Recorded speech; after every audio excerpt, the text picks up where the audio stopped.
Mama, I love chicken. Chicken or chickens? Chickens. Do you know the difference between I love chicken and I love chickens? Yes or no? Yes. Yes. No. Okay, so let me explain. So, dear audience, there is a difference between these two sentences.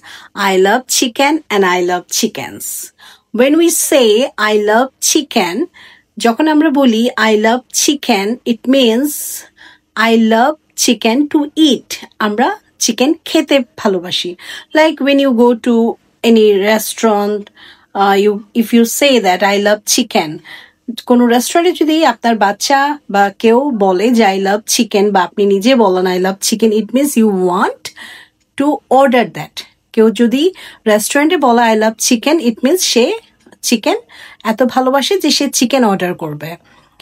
আর বাসায় যদি কেউ বলে, যদি আপনার বাচ্চা বা কেউই বলে যে I love chicken, it means সে চাচ্ছে আপনি বাসায় চিকেন রান্না করেন। তো আই লাভ চিকেন মিনস হচ্ছে আমি চিকেন খেতে ভালোবাসি। আর যদি প্লুরালটা বলি আই লাভ চিকেনস, এটা মানে হবে আমি চিকেন অ্যানিমালটাকে ভালোবাসি।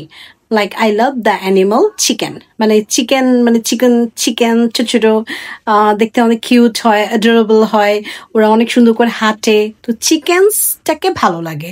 আর যদি সিঙ্গুলার বলি এর মানে হচ্ছে চিকেনের মাংস খেতে ভালো লাগে। একইভাবে আমি যদি বলি আই লাভ ডগ, এর মানে হবে আমি মানে কুকুরের মাংস খেতে ভালোবাসি, যেটা আসলে আমাদের জন্য হারাম, আমরা খাই না। বাট তাহলে আমাদেরকে বলতে হবে আই লাভ ডগস, মানে আমি ডগস অ্যানিমালকে ভালোবাসি। একইভাবে খ্যাটের ক্ষেত্রে হবে, আপনি যদি বলেন আই লাভ খ্যাট, এটার মানে হয়ে যাবে ভিন্ন, যে আপনি খ্যাটকে খেতে পছন্দ করেন। আর যদি বলেন আই লাভ ক্যাটস, তার মানে হচ্ছে আপনি ক্যাটস কিউট অ্যানিমালকে পছন্দ করেন। তো আশা করি এইটা আপনারা ক্লিয়ার হয়েছেন। দেখেন একটা এসে মিনিং কিভাবে চেঞ্জ হয়ে যায়। যখন আপনি বলছেন আই লাভ চিকেন, এটার মানে হয়ে যাচ্ছে আপনি চিকেন খেতে পছন্দ করেন আর খেতে ভালোবাসেন। আর যখন আপনি বলছেন আই লাভ চিকেনস, এর মানে হয়ে যাচ্ছে আপনি চিকেন অ্যানিমালটা পছন্দ করেন। তো চিকেনের ক্ষেত্রে তো দুটাই বলা যায়, I love chicken and I love chickens, কারণ আমরা চিকেন খেতেও ভালোবাসি আর চিকেনস অ্যানিমালটাও ভালোবাসি।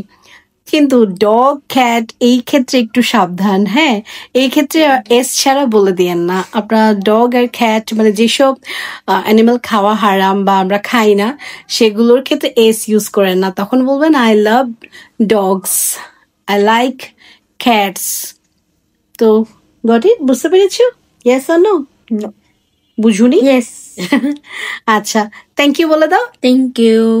Bye bye.